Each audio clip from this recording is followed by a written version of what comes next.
Spain তো লক্ষ লক্ষ মানুষকে বৈধ করে ফেললো। আমি যদি এখন যাই তাহলে কি আমি স্পেনে বৈধ হইতে পারবো? আমার কি কোনো অপশন আছে?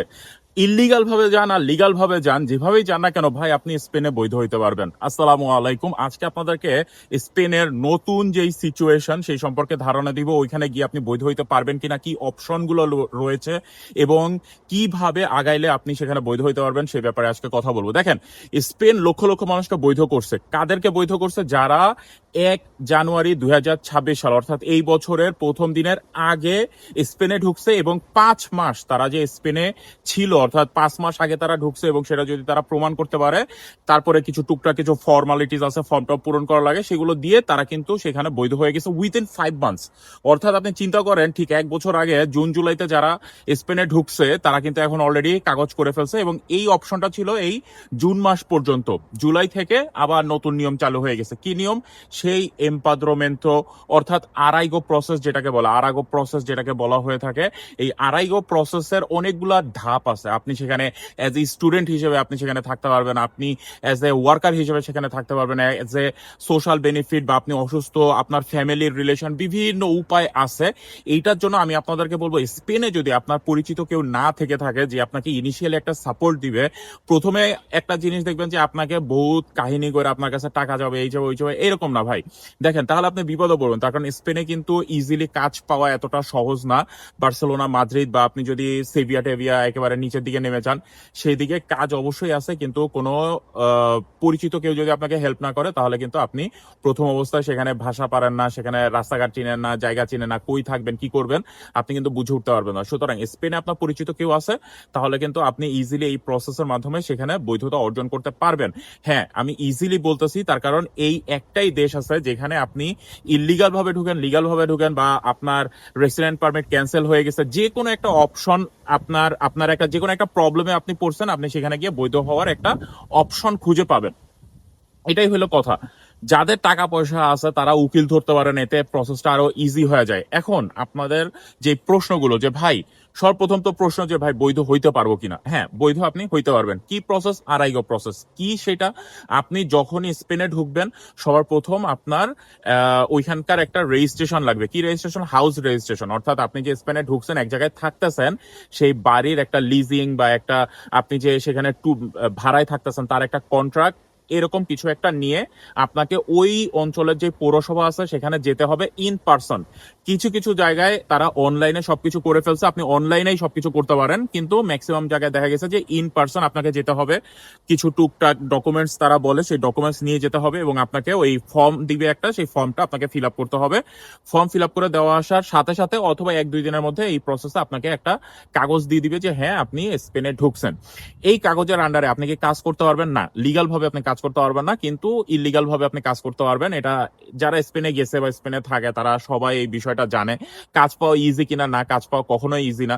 বিশেষ করে আপনাকে দেখা যাবে যে কিচেনের পিছনের ওই ধোয়া পাল্লার কাজ, কাটাকাটির কাজ, এই টাইপেরই কাজ দিবে, বা পরিষ্কার পরিচ্ছন্নতার কাজ দিবে। সেখানে যদি কোনো বাঙালি না থাকে তখন তো অবস্থা খারাপ হয়ে যাবে। অর্থাৎ কোনো বাঙালি যদি আপনাকে হেল্প করে তাহলে হয়তো আপনাকে একটা কাজের ব্যবস্থা করে দিতে পারে। অনেকে টাকার বিনিময়ে এই কাজের ব্যবস্থা আপনাকে করে দেয়। এই কাজটা ধরে রাখেন, এটা কিন্তু আপনার দরকারি একটা বিষয়, এটা লাগবে আপনার পরে। এইভাবে আপনি যখনই থাকলেন, তার ঠিক 2 বছর থাকতে থাকতে, 2 বছর যখনই সময় হয়ে যাবে, তখন সেখানে গিয়ে আপনি রেসিডেন্ট কার্ডের জন্য আপনি অ্যাপ্লাই করতে পারবেন, যেটা 1 বছরের জন্য ভ্যালিড হবে।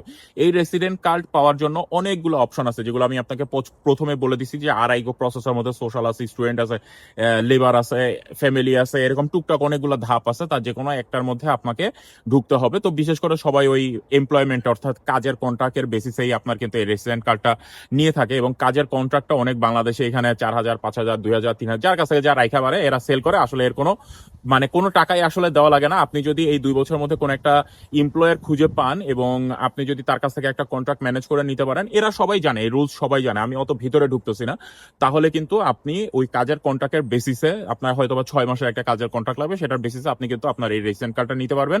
এবং এইটা 1 বছর পর পর আপনি এটা এক্সটেন্ড করে করে করে করে যখন 5 বছর হয়ে যাবে তখন আপনি সেখানকার ভাষার পরীক্ষা, সেখানকার কিছু টুকটাক যে রিকোয়ার্ড ডকুমেন্টস আছে সেগুলো দিয়ে সেখানকার পিআর কিন্তু আপনি নিতে পারবেন এবং ভবিষ্যতে সেখানে কিন্তু আপনি পাসপোর্টও নিতে পারবেন। অর্থাৎ প্রসেসটা অনেক লং, কিন্তু তারপরেও আপনাকে বৈধ হওয়ার একটা সুযোগ দিবে। স্পেনের কথা আমি কেন বলতেছি, স্পেনে আপনার পুলিশ অতটা ঝামেলা করে না। আপনি বর্তমানে এখন আপনি ইটালিতে যান, নর্মালি ইটালিতে প্রবলেম করে না, কিন্তু তারপরেও ইটালিতে এখন যে ধরপাকড় শুরু হয়েছে, যে ঝামেলা শুরু হয়েছে, আপনি কিন্তু অনেক ঝামেলায় পড়বেন। কিন্তু স্পেনে কিন্তু এই সমস্যাটা নাই। স্পেনে পুলিশ ধরলে আপনার একটা উকিল বা কাউরে 100 ইউরো ধরাই দিলে বা 200 ইউরো ধরাই দিলে পরের দিন সকালবেলা এটা ছাড়া দেয়। এটা যারা স্পেনে গেছে বা জাস্ট থাকে তারা এটা খুব ভালো করে জানে। রাস্তার মধ্যে অনেকে আপনার বিভিন্ন ধরনের খেলনা বিক্রি করে, ছাতি বিক্রি করে, ফুল বিক্রি করে, বহু লোক আছে, বহু বাঙালি আছে এই কাজগুলো করতেছে। আমি ডিটেলস কিছু আমি আপনাদেরকে বলতেছি না, আপনি যখনই সেখানে যাবেন আপনি সবকিছু এটা বুঝতে পারবেন, জানতে পারবেন এবং আপনি নিজেই ব্যবস্থা করে নিতে পারবেন। স্পেন খুবই মানবিক একটা কান্ট্রি। তাদের সরকার হইল গিয়ে লেফট উইং এর, অর্থাৎ বামপন্থী, অভিবাসী বান্ধব। স্টিল নাও এই ইউরোপের মধ্যে যে ঝামেলাগুলো তৈরি হয়েছে, শুধুমাত্র স্পেনই একমাত্র কান্ট্রি যারা এখন পর্যন্ত অভিবাসীদেরকে তারা মানে যথার্থ সম্মান দিচ্ছে, তাদের একটা ব্যবস্থা করে দিচ্ছে। যাই হোক, আমার কথা হইলো, আপনি ইউরোপে আসতেছেন, কোনো কিছু খুঁজে পাচ্ছেন না, কোনো ঝামেলায় পড়ে গেছেন, আপনি স্পেনে গিয়ে কি বৈধ হইতে পারবেন? এক কথায় উত্তর, হ্যাঁ আপনি পারবেন, কিন্তু তাই বলে দলে দলে আপনি স্পেনে ঢুকেন না এখন। তার কারণ আগের প্রসেস নাই যে 5 মাসে বৈধ হয়ে যাবেন, 2 বছর সময় লাগবে। এই 2 বছর আপনাকে প্রমাণ করতে হবে কন্টিনিউয়াসলি আপনি স্পেনে থাকতেছেন। সেটা ট্রেনের টিকিট হোক আপনার নাম দিয়ে ধরেন কোনো সিনেমার টিকিট হোক, বা কোনো টাকা পাঠাইছেন দেশে, বা কোনো জায়গা থেকে আপনি ওই নাম যে আপনার আছে সেই ডেট সহ আপনাকে তো প্রুফ করা লাগবে। এই জিনিসটা আপনারা মাথায় রাখবেন। অনেকেই সেখানে গিয়ে আপনার শুধু ওই রেজিস্ট্রেশন করে আপনারা চলে যান, তারপরে আপনাদের কোনো খোঁজ থাকে না, কিছুই থাকে না, তারা কিন্তু ভবিষ্যতে বিপদে পড়েন। সুতরাং স্পেনে থাকার জন্য যারা যাচ্ছেন স্পেনেই থাকবেন, কাগজপত্র করতে পারবেন ইনশাল্লাহ। এখন পর্যন্ত তারা মানবিক আছে। শুধুমাত্র প্রথম অবস্থা আপনাকে ইনিশিয়াল একটা সাপোর্ট দরকার এবং সেটার জন্য আপনার অবশ্যই পরিচিত কারো মাধ্যমে স্পেনে ঢুকতে হবে। এতে আপনার লাইফটা ইজি হবে। পরিচিত কেউ না থাকলে কি আপনি পারবেন না? না, অবশ্যই আপনি পারবেন। হাজার হাজার লোক, ভাই, সবার ইউরোপে মামা মামা চাচা খালু দাদা এরা কিন্তু থাকে না। সুতরাং আপনি যে পারবেন না তা না, শুধুমাত্র আপনি কতটুকু স্মার্ট, কতটুকু নিজে টেক কেয়ার করতে পারতেছেন এটার উপরে ডিপেন্ড করবে। সো ভুল বুঝবেন না আমাকে। ভালো থাকবেন সবাই। আমি আপনাদেরকে শুধু বলতেছি যে আরেকটা জিনিস একেবারে শেষ আমি বলে দিচ্ছি, বাংলাদেশ থেকে সরাসরি ওয়ার্ক পারমিট ভিসা আপনি স্পেনে আসতে পারবেন না। বাংলাদেশ থেকে সরাসরি আপনি স্টুডেন্ট ভিসা স্পেনে আসতে পারবেন। স্পেনে আপনি ঠিকই স্টুডেন্ট ভিসা আসতে পারবেন, কিন্তু আপনার অ্যাপয়েন্টমেন্ট পাইতে আপনার অনেক ঝামেলা হবে। অর্থাৎ বাংলাদেশ থেকে স্টুডেন্ট ভিসা স্পেনে আসতে গেলে আপনার অনেক ঝামেলা হবে।